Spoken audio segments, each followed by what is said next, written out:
Bon, bonjour à tous, je m'appelle Myriel Crafray. Alors, je ne suis pas un grand spécialiste, un grand connaisseur des jeux de guerre. Par contre, je suis toujours avec intérêt les initiatives, les choses qui bougent dans le monde de la défense, les questions de défense que je suis un peu. Et depuis l'année dernière, je suis admiratif de ce que fait Patrick et son équipe. Il m'avait gentiment proposé l'année dernière pour une première de le suivre. Et cette année, donc, je vais essayer à nouveau ce matin avec vous de découvrir et de mettre en musique tous ces talents-là qui ont éclos. Voilà, en commençant peut-être par une première table ronde, un regard croisé totalement paritaire, puisqu'il sera réalisé avec le colonel Sébastien de Perret et sa complice Caroline Brandao, qui, elle, n'est pas militaire, elle travaille pour la Croix-Rouge française. Je les appelle tout de suite à nous rejoindre. Et j'en profite pour saluer un ou deux collègues journalistes que j'ai vus dans la salle. Preuve s'il en est que ce type de sujet intéresse voilà, au-delà des cercles spécialistes. J'imagine que c'est une bonne nouvelle. Voilà. Alors, par contre, ne dites pas de bêtises parce que tout sera enregistré et tout pourra être retenu contre vous, y compris à l'AFP. Bonjour Didier.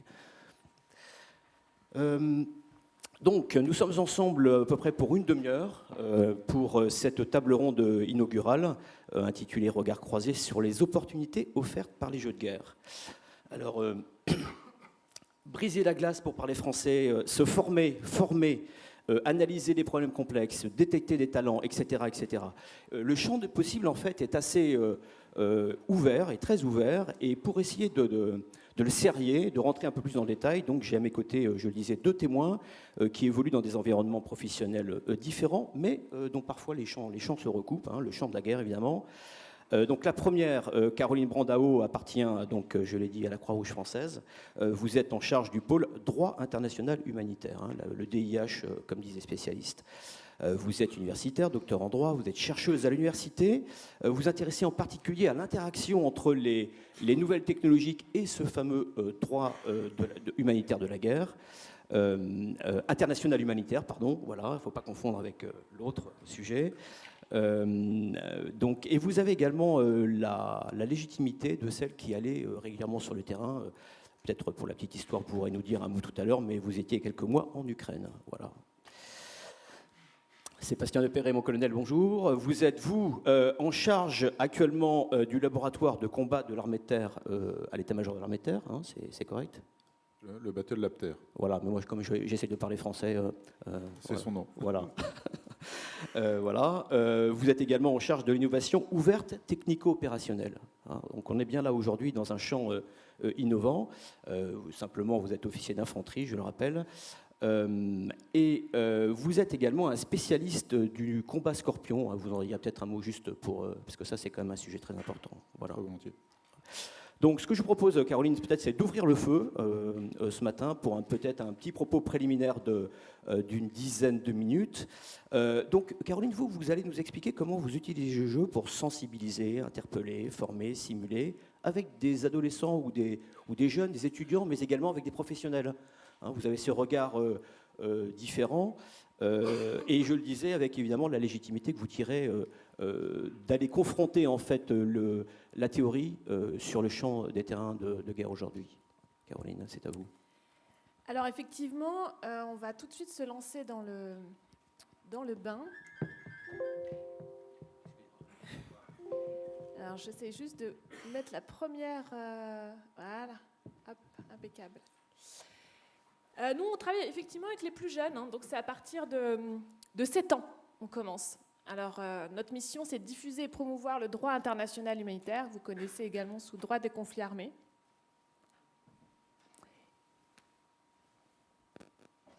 C'est bon ? Et comme c'est une matière qui est quand même complexe à expliquer, vous imaginez bien, à 7 ans, on va plutôt s'intéresser aux premières règles, aux principes et valeurs de ce droit, et s'intéresser aux principes d'humanité. Donc on a développé un jeu de plateau qui s'appelle le Limito. Donc vous l'avez en version de plateau qu'on utilise dans le cadre scolaire ou périscolaire. Ça a été développé à la fin des années 90. Et puis à partir des années 2000, on l'a développé en grandeur nature. Donc vous avez la version pour enfants. Alors là, on a connu un succès, on a sillonné toute la France avec le jeu grandeur nature, puisque là vraiment il y a une appropriation des enfants à travers le dé, à travers les jetons. Et c'est une immersion dans une situation de conflit armé. Ils vont découvrir les règles, notamment la protection des blessés, par exemple. Donc ça a été une première expérience pour nous auprès des plus jeunes. Et puis on a continué, là on s'est intéressé un peu plus aux adolescents. C'est un jeu de rôle. Donc là aussi c'est une immersion dans une situation de conflit armé. Ce qui est intéressant, c'est que très tôt, la Croix-Rouge et au sein du mouvement international de la Croix-Rouge et du Croissant-Rouge, on utilise régulièrement les serious games. Ça fait vraiment partie d'une pratique interne au sein de notre mouvement. Donc on l'a conçu, ce jeu, notamment avec d'autres Croix-Rouges. Il y a 192 Croix-Rouges et Croissant-Rouge dans le monde. Donc on a travaillé avec d'autres, ce qu'on appelle sociétés nationales, mais aussi avec d'autres partenaires, qui peut être l'armée, qui peut être également des scouts. Et là, on a vraiment le jeu de rôle avec une transposition à travers des déguisements, des ateliers sur des postes tels que l'artillerie. C'est le principe du chamboule-tout. C'est également un hôpital de guerre improvisé pour sauver des blessés. Et puis à la fin, bien sûr, des débriefings. Donc l'idée, c'est également de passer par le jeu, mais par des phases un peu plus de temps calme pour réexpliquer les règles dans la guerre. Ça, c'était un petit peu les premières années du serious game. Combien de recul vous avez ? Vous avez commencé vraiment à utiliser les jeux de guerre, on a commencé, les jeux, pardon. Fin des années 90. Ouais, donc vous avez un recul important quand même. Et puis ces dernières années, on s'est donc tourné vers des jeux qui étaient plus en ligne. Notamment, notre préoccupation était d'interpeller les jeunes générations sur des situations de violation du droit international humanitaire. Donc là, c'est un système qu'on a développé avec le Comité international de la Croix-Rouge à Genève.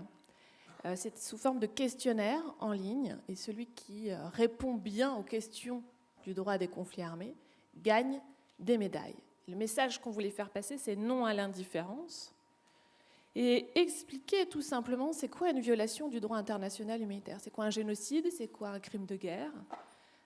Et concrètement, est-ce que je suis en capacité de répondre à ces questions et de ne pas commettre moi-même des violations du droit ? Donc au fur et à mesure de notre expertise, on va quand même beaucoup moins vers des serious games, grandeur nature et en groupe, parce que vous imaginez bien aussi qu'en termes de logistique, d'accompagnement, ça nécessite des formations internes. Donc on a des formateurs spécialisés pour développer ces outils. Et que également pour des raisons de projection dans l'avenir, on développe de plus en plus des choses à travers un ordinateur ou la réalité virtuelle, donc à travers les nouvelles technologies. Une petite question, le public que vous touchez, c'est un public international, c'est le public avec lequel vous travaillez. Alors évidemment, il y a toute la partie jeune, etc., mais chez les professionnels, c'est un public international ou c'est un public plutôt franco-français voilà. Quelle est un peu la cible de vos jeux aujourd'hui ? Alors justement, en termes de cible, il y a la formation interne, donc ça vise effectivement l'ensemble des Croix-Rouges et Croissants-Rouges de notre mouvement. Donc on peut très bien travailler avec la Croix-Rouge canadienne, mais également le Croissant-Rouge syrien, donc ça c'est tout à fait envisageable. Et notre public, je dirais externe, c'est aussi les militaires. Donc on travaille également, et c'est le cas de... Je vous montre, hop. Cette prochaine image, on travaille par exemple avec certaines écoles militaires en France, mais aussi à l'étranger, pour compléter l'enseignement du droit international humanitaire. Donc on a recours parfois à des serious games également pour faire de la planification, pour un meilleur respect du droit international humanitaire dans la conduite des hostilités. Pardon, vous travaillez avec des spécialistes des droits des conflits armés qui sont des militaires ou Oui, on travaille à la fois, donc il faut imaginer au sein de notre mouvement, on a ce qu'on appelle des délégués phases, des délégués forces armées, qui sont souvent des personnes anciennement qui ont un parcours dans l'armée, et qui viennent rejoindre la Croix-Rouge ou le Croissant-Rouge, et qui vont développer donc, des exercices dans le cadre de notre mouvement pour faire mieux respecter ce droit. Enfin, je pense aussi aux jeunes qui sont dans la salle également. On réutilise les outils que vous allez nous présenter aujourd'hui. Ça, c'est très important, notamment en interne, auprès de nos formateurs en droit international humanitaire. C'est important de leur faire découvrir ce que vous avez imaginé sur la cyberguerre, sur les armes autonomes, sur des problématiques, notamment dans les zones urbaines. Donc on essaie d'organiser avec vous, une fois par an, une journée où vous venez à la Croix-Rouge et vous faites découvrir à nos formateurs les nouveaux outils de demain. Ça, c'est très important pour nous. Et puis enfin, peut-être je terminerai là-dessus. Largement le temps. C'est tourner vers l'avenir. Alors on a certaines problématiques, alors là je sors un petit peu du cadre du droit international humanitaire, mais on a développé des serious games autour d'une activité de la Croix-Rouge qui est le rétablissement des liens familiaux, qui est une mission visant à réunir les familles disparues suite à un conflit armé, suite à une catastrophe naturelle. Et là on forme des secouristes pour justement identifier entre guillemets des indices là dans le serious game. Donc là on développe à travers un casque virtuel pour inciter le secouriste à être attentif à une scène pour relever certains indices permettant de réunir les familles disparues. Donc là, on est sur une simulation qu'on a mis en place avec une autre Croix-Rouge. Donc on est en Thaïlande ici. Et donc on est sur une simulation notamment avec une formation donc on fait pour les secouristes en interne, mais aussi avec la police, pour justement les sensibiliser au fait que certaines scènes sont très importantes et certains éléments tels, alors pour l'armée ça peut être le matricule, mais ça peut être des photos de la personne, des objets personnels qui vont nous servir également à la médecine légale pour pouvoir identifier un corps ou identifier des informations qui nous permettent nous d'ouvrir un dossier pour rechercher la personne disparue. Est-ce qu'il y a un caractère inédit dans ce type de jeu? Cet exemple en particulier, il a un nom d'ailleurs ce jeu? Non, pas encore, parce qu'on est sur une phase test. D'accord. Donc, est-ce qu'il a un caractère inédit? Première petite question. Et deuxième question, sur ce jeu, puis prenons un exemple, ce jeu-là en particulier, combien de temps il faut pour les développer? Donc vous êtes en phase test. Combien de personnes travaillent sur ce développement? Est-ce que vous allez chercher des compétences à l'extérieur, par exemple peut-être des gens qui sont dans la salle? Est-ce que c'est un développement interne parce que vous auriez acquis justement ce bagage de compétences aujourd'hui depuis les années 90 pour pouvoir faire naître en interne ce type de jeu? Voilà, peut-être tirer un peu le fil de cette belle expérience. Alors effectivement, il faut compter 1 an dans la conception. C'est une personne qui est en charge de ce projet et qui le développe bien sûr avec des partenaires et un financement derrière. Donc on va quand même recourir à des nouvelles technologies à travers des entreprises et des partenaires privés pour développer ce genre d'application. Donc on va quand même vers des travaux en partenariat pour développer ce genre pour le coup, avec des sociétés privées qui sont expertes dans les serious games. Exactement. Ouais. Des sociétés françaises, américaines Plutôt étrangères. Plutôt étrangères. La Croix-Rouge française ne demande qu'à développer des partenariats avec des entreprises françaises également. Donc il y a une belle perspective d'ouverture et de belles choses à faire avec les serious games dans le type d'institution que vous représentez. Hein. Globalement, c'est un outil d'avenir. Pour nous, alors, c'est un outil d'avenir dans le sens où, comme je vous l'ai dit en préambule, faire connaître le droit international humanitaire, travailler sur des missions spécifiques comme le rétablissement des liens familiaux, c'est important, ça nous permet de gagner du temps. Mais il y a aussi des limites, on l'a vu nous en interne. Alors, une ou deux limites par exemple. Ouais. Ça ne va pas suffire. C'est très intéressant pour aborder et simplifier, vulgariser certaines missions, mais dans le cadre de nos formations internes, ça nécessite toujours un accompagnement de nos personnels sur la sécurité, sur nos protocoles, sur des formations plus poussées. Merci Caroline Brandao pour ces témoignages tout à fait concrets sur ce que peuvent apporter alors je ne sais jamais, les serious games, les jeux de guerre, les jeux à une organisation comme la vôtre. Je me tourne maintenant vers le colonel de Perret. Je m'empresse de dire en préambule, même s'il est en uniforme, il va s'exprimer à titre personnel, ce n'est pas au titre de l'institution que vous parlez. Voilà, c'est fait, je l'ai dit. Mon colonel, vous m'avez expliqué que vous aviez introduit finalement les jeux dans les différentes mandats, les missions qui vous avaient été confiées au cours de votre carrière, une carrière classique d'officier d'infanterie. Et vous avez, je crois, vous venez de coéditer, donc vous êtes un spécialiste passionné, un passionné. Vous avez coédité, je crois, un jeu pour les experts du combat urbain, un sujet que vous connaissez bien. Peut-être vous nous en direz un mot tout à l'heure. Voilà. Et depuis quand, en fait, concrètement, vous avez commencé à utiliser le support des jeux, l'outil des jeux, dans vos missions. Comment c'est venu? Est-ce que c'est une initiative totalement personnelle? Un jour, vous êtes réveillé en disant « et pourquoi pas ?» Il y a eu un déclic. Et où vous en êtes aujourd'hui?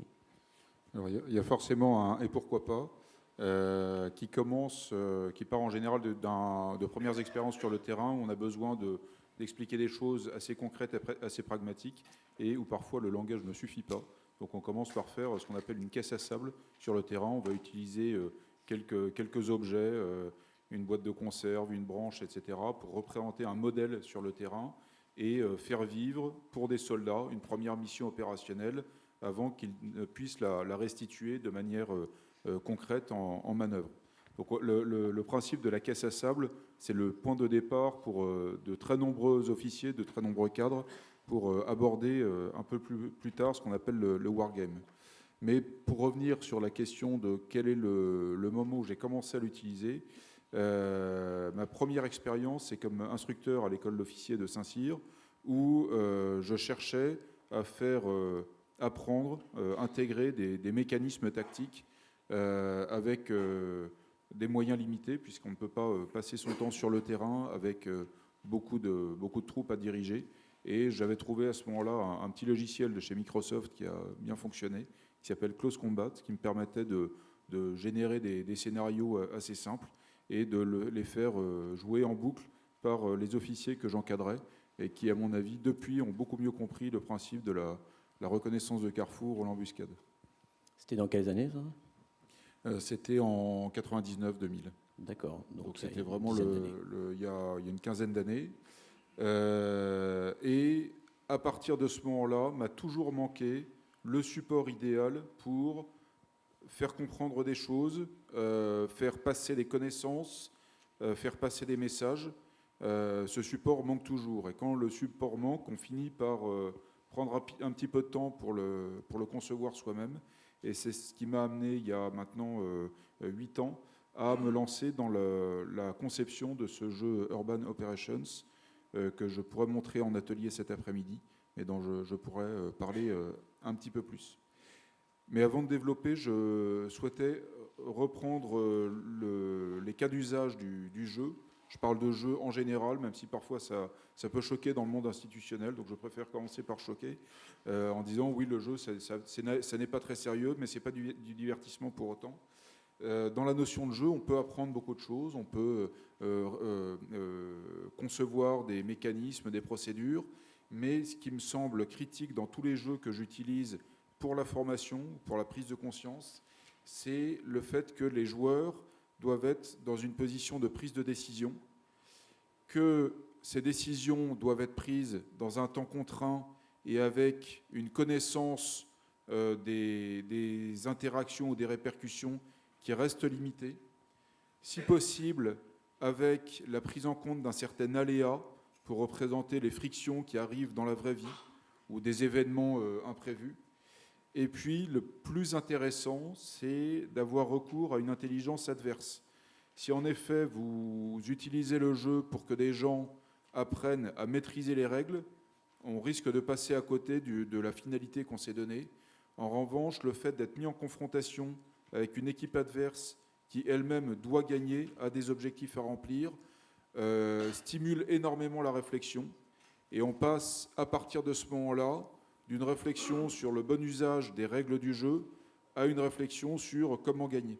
Et cette transformation, à mon avis, est absolument nécessaire pour que l'utilisation du jeu puisse déboucher sur un gain en expérience. Si une partie de jeu dans le cadre professionnel se finit par une analyse sur les résultats du dé, on est passé à côté.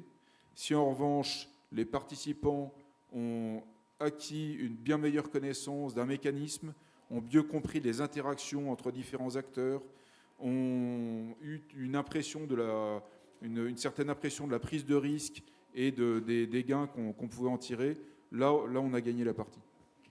Ouais, donc en fait, il ne suffit pas de jouer, et ensuite il faut collecter les enseignements du jeu, les archiver bien sûr, et pouvoir les retrouver, s'en servir, etc. Il y a l'après-jeu aussi qui est important pour valoriser la partie jeu. Alors l'après-jeu, il dépend énormément de la conception, la définition de la finalité de la séance qu'on se donne. Évidemment, personne ne dit on va faire un jeu parce que le serious game c'est à la mode. On cherche une fidélité, on cherche à faire appréhender une certaine connaissance, faire réaliser tel ou tel paramètre. Et ça, c'est quelque chose qu'il faut définir dès l'élaboration de la session de jeu. Et le jeu ne s'arrête pas au moment où le dernier tour a été joué.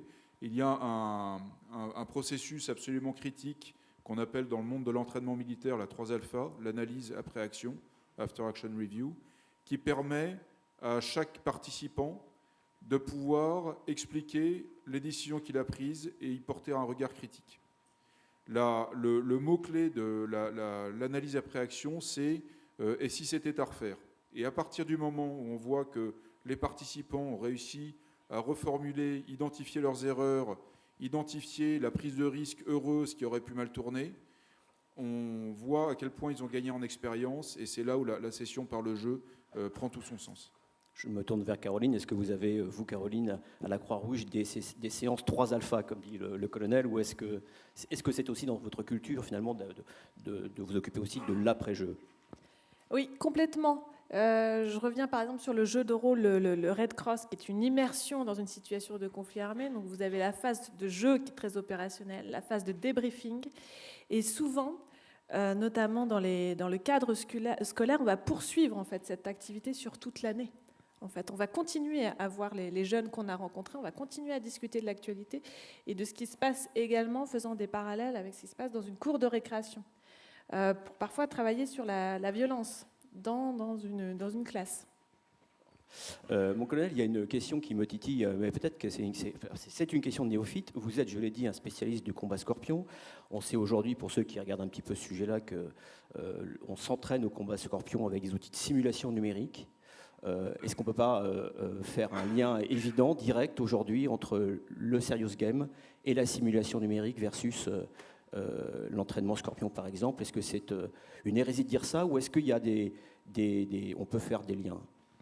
Alors, il y a un lien direct, et je commencerai par resituer Scorpion pour la partie du public qui n'est pas très au fait de ce programme majeur, cette famille de programmes majeurs pour l'armée de terre, qui permet de renouveler l'ensemble des équipements, blindés, armements, etc., de l'armée de terre sur la dizaine d'années qui arrivent, fondé sur un système de communication vraiment novateur qui nous permet, sans être technique, de passer d'une logique de commandement très hiérarchique, avec des ordres donnés du haut vers le bas, avec pas mal de contrôle, à une logique d'Internet des objets sur le champ de bataille. C'est une révolution en termes d'organisation, en termes de formation, et ceci ne peut se concevoir ou s'apprendre qu'à partir d'outils de simulation faits pour permettre une agilité des organisations, etc. Pour arriver à ce système de simulation qui n'existe pas encore, il n'y a qu'un seul moyen, c'est de disposer d'outils flexibles, faciles à concevoir, faciles à aménager en cours de partie. Et ces Serious Games, ce sont des supports que j'ai utilisés pendant les 4 ans qui ont précédé, depuis 2015, lorsque j'étais en charge de la rédaction de cette doctrine Scorpion, qui nous amène, à mon avis, à des dimensions de transformation du commandement qu'on a du mal à évaluer. La simulation, une façon de traduire la simulation, c'est modéliser de manière exacte des données de combat, de comportement, etc. Et on ne simule que des choses que l'on connaît parfaitement. Or, quand on se projette dans une dizaine d'années avec des cadres qui auront suivi un système de formation qu'on ne peut pas encore décrire puisqu'il n'existe pas, avec des modes de fonctionnement qui seront encore plus dépendants des nouvelles technologies que ce que nous connaissons actuellement, il faut accepter un petit bond dans le vide, et ce bond dans le vide, il est permis par le Serious Game. Caroline, est-ce qu'on peut imaginer, une question encore de néophyte, est-ce qu'on peut imaginer qu'on puisse simuler en fait un conflit de type dans un environnement civil avec un serious game et pour essayer d'anticiper en fait les différentes évolutions positives et négatives de ce conflit pour être prêt, anticiper. Est-ce que c'est quelque chose d'imaginable ? Oui, complètement. Et puis nous, on travaille là-dessus. C'est que le serious game, il permet quand même de faire de la prospective. Donc dans les projets on viendra tout à l'heure oui. à ça. Oui. Les projets qu'on a eus en 2019 du Serious Game Forum étaient quand même sur la cyberguerre, sur une anticipation des nouvelles technologies utilisées dans le conflit armé. Donc on va réfléchir à l'usage de l'arme autonome, c'est quoi l'autonomie, c'est quoi le contrôle humain. Et justement, ça permet vraiment de poser de manière concrète à la fois les problèmes juridiques, mais une réflexion éthique sur certains sujets. Merci beaucoup pour ce témoignage croisé très concret. Ce que je propose, c'est qu'il nous reste 4-5 minutes. Les témoins ont été vraiment très, très précis dans le temps. Merci à eux. Pour poser des questions, c'est important, l'interaction avec la salle. Il y a 2 micros là, qui peuvent circuler dans la salle. Si vous voulez interroger nos deux grands témoins, on a 4 minutes. Je vois une main qui se lève là-bas. 6e rang, 7e rang. Si vous voulez bien juste vous présenter, faire une question courte pour que tout le monde puisse parler. Oui, bonjour. Je suis un élève donc, à l'ESIP qui est présent pour les Serious Games. J'avais une question par rapport au partenariat que vous avez parlé. Est-ce que vous avez des partenariats avec des entreprises de jeux vidéo ou des liens? Par exemple, je sais que Ubisoft, entreprise française de jeux vidéo, a déjà fait des partenariats avec des historiens et des musées. Donc voilà, est-ce que vous avez des partenariats avec plutôt des entreprises dans des jeux vidéo concrets? Quelque chose comme ça, voilà. Alors, question 2, si vous voulez, Caroline. La réponse est oui. Et on travaille sur un jeu vidéo, sur la conception d'un jeu vidéo, et on a certains partenaires avec des entreprises françaises sur ce sujet. Ce jeu vidéo est né d'ailleurs d'un projet d'étudiants qui étaient dans une école de jeux vidéo. Puis la Croix-Rouge le reprend à son compte et le modifie avec une entreprise. Et puis, sur cette spécificité du jeu vidéo, vous avez peut-être vu là dans l'actualité que le Comité international de la Croix-Rouge a intégré dans Fortnite une dimension Croix-Rouge. Donc ça aussi, c'est une nouveauté intéressante, où là, on retourne complètement l'objectif et puis on va sensibiliser les générations justement au respect du droit international humanitaire. Alors, juste pour ceux qui ne connaissent pas, Fortnite, c'est... Non, pardon, mais... J'imagine que la plupart connaissent Fortnite, non? Ou des enfants, ou des petits-enfants qui jouent à Fortnite. C'est un jeu? Oui, c'est un jeu de combat qui d'ailleurs crée une certaine addiction chez les jeunes. On pourra en reparler parce que ça aussi c'est intéressant dans le serious game. Et l'objectif c'est de combattre et de tuer dans le jeu. Donc là, la Croix-Rouge renverse la donne en disant là il ne faut pas tuer, il faut protéger. Merci Caroline pour cette précision pédagogique, mais je suis sûr que tout le monde ne connaissait pas. Du jeu à la simulation, il y a une bascule à faire, donc on ne va pas parler de partenariat avec des éditeurs de jeux vidéo, même s'il y a des éditeurs français de grand talent. L'Armée de terre utilise un jeu vidéo dont la licence commerciale s'appelle Arma, Armed Assault, et qui a une version militaire sous le nom de VBS, Virtual Battle Simulation. C'est à peu près les mêmes mécanismes de jeu, mais avec des fonctionnalités différentes qui permettent d'être beaucoup plus précis dans l'entraînement et dans l'analyse des séquences. Donc le jeu vidéo sert aussi, mais sous le nom de simulation, ça fait beaucoup plus sérieux. Et merci. Si je peux rajouter, dans Arma 3, justement, il y a un volet sur le droit international humanitaire en partenariat avec la Croix-Rouge sur le sujet. Autre question? Tout à gauche, là, ici.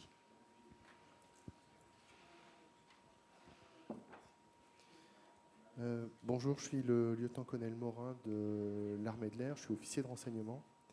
Parlez bien fort, monsieur, oui, mon colonel. Oui, vous m'entendez? C'est bon. Donc je suis officier de renseignement dans l'armée de l'air. Mon sujet, c'est comment passer du renseignement descriptif au renseignement prédictif. Donc il y a des choses qui m'ont Du descriptif au prédictif, hein, c'est ça? C'est ça. D'accord. Et donc ce qui m'a interpellé dans la prise de parole du colonel de Perret, c'est la prise en compte d'un certain aléa et être confronté à une certaine intelligence de l'adversaire. Et donc, est-ce que, au-delà de développer une agilité intellectuelle au combat, est-ce que vous utilisez le wargaming pour anticiper la bataille ou le coup d'après sur un théâtre d'opération? Alors, à titre personnel, je ne l'ai jamais utilisé sur un théâtre d'opération, mais je connais des exemples qui ont été joués sur des théâtres d'opération actuels. C'est évident qu'à partir du moment où on utilise le jeu pour poser la réflexion, rien que le fait de poser les pions sur une carte à plusieurs acteurs permet de clarifier la vision de départ. Tout le monde n'a pas la même perception d'une situation, et rien que le fait de poser ensemble les pions explicite beaucoup de choses. Et si on veut aller un petit peu plus loin dans le prédictif, ce ne sera jamais un outil de prédiction, mais un outil d'éclairage sur des possibilités. On peut utiliser la mise en place, enfin la notion de red teaming, équipe rouge, qui est dans certains jeux juste l'opposant, mais sur une autre vision du jeu que j'ai pas mal pratiqué, l'avocat du diable. Celui qui va chercher à pousser sur toutes les contradictions internes dans notre raisonnement pour lui permettre de se consolider. En gros, apporter un regard critique. Et c'est ça qui va nous permettre de déterminer un certain nombre de branches et d'aider à l'effet prédictif du jeu. Merci beaucoup. Oui, juste là. Et puis après, là-bas. Bonjour, colonel David de la DGRIS. Je rebondis sur la notion d'avocat du diable. Et donc, ma question serait plutôt pour madame qui représente la Croix-Rouge. Caroline Mondao. Voilà, Ouais. tout à fait, excusez-moi. Je pense que, si j'ai bien compris, un des messages de la Croix-Rouge, c'est un message d'ordre moral. Et d'un autre côté, le jeu lui-même vise à gagner, principalement. Donc, est-ce qu'il n'y a pas un risque, qui est, je pense, certainement identifié par vous, d'utilisation justement du jeu d'une façon assez cynique, donc pour simplement gagner et donc finalement perdre une partie de l'essence du message moral que vous essayez de viser? Oui, vous pointez du doigt et ce qui s'est exactement passé, c'est-à-dire qu'on a sensibilisé des éditeurs et des joueurs dans les jeux vidéo tels que Call of Duty, etc. Et ça, c'était au milieu des années 2000. Et il y a eu un retour de la société civile en nous disant mais vous ne pouvez pas à la fois avoir des partenaires comme ces éditeurs de jeux vidéo qui vont vendre des jeux qui visent justement à prendre pour cible parfois des personnes qui sont protégées dans des situations de conflit armé, tout en voulant faire de la sensibilisation au droit international humanitaire. Donc on a eu effectivement, pendant un certain nombre d'années, un problème de positionnement qui n'est pas forcément aujourd'hui réglé. Par contre, ce que l'on constate, c'est que pour capter des nouvelles générations, pour travailler avec eux, c'est quand même intéressant d'avoir ce temps de jeu, mais aussi ce temps de débriefing. C'est-à-dire que lorsqu'on s'associe justement pour Fortnite, c'est dans le cadre d'un forum dédié aux jeux vidéo qui se passe au Texas, et on sait qu'après on a une conférence sur le droit international humanitaire et qu'on va rappeler certaines règles. Et ce qui se passe aussi dans la réalité, puisque nous sommes présents sur un certain nombre d'opérations, notamment en Syrie. Donc on essaie de trouver cet équilibre. Mais je suis d'accord avec vous, c'est pas toujours évident. Merci beaucoup. On est pile poil dans le temps. On peut peut-être prendre une toute petite dernière question si le président m'y autorise. Il m'y autorise. Allez-y. Merci. Très Une question court, pour Sébastien Depeyret en deux aspects sur l'apprentissage qui paraît être l'objectif principal du jeu. Dans les domaines dans les domaines que l'on maîtrise, comment fait-on pour éviter les biais cognitifs qui amèneraient à un mauvais apprentissage pour les individus qui passent par le jeu? Et dans les domaines que l'on ne maîtrise pas encore, comme le nouveau modèle de commandement, comment fait-on pour améliorer le système et améliorer la compréhension cohérente du groupe au fur et à mesure que l'on joue? Comment on apprend en groupe? Oui, alors c'est une question facile. Je m'empresse par avance de dire que le colonel Depeyret sera toute la journée, y compris vous animerez un jeu. Donc peut-être un tout petit mot, mais ce que je vous propose, c'est qu'ensuite vous discutiez, parce que voilà. Oui, on pourra en parler en bas pendant l'atelier. Ce qui est critique déjà, c'est de faire comprendre aux gens que les mécanismes de jeu ne sont pas la réalité, mais un support de réflexion. Et ensuite d'appeler l'intelligence de chacun sur le fait déjà de savoir qu'il y a des biais cognitifs, et ça nous fait déjà pas mal avancer. Mais on en reparle cet après-midi avec beaucoup de plaisir. Bon, merci beaucoup à tous les deux. C'était un bel exemple de passion au service de leurs institutions propres. Merci beaucoup à tous les deux.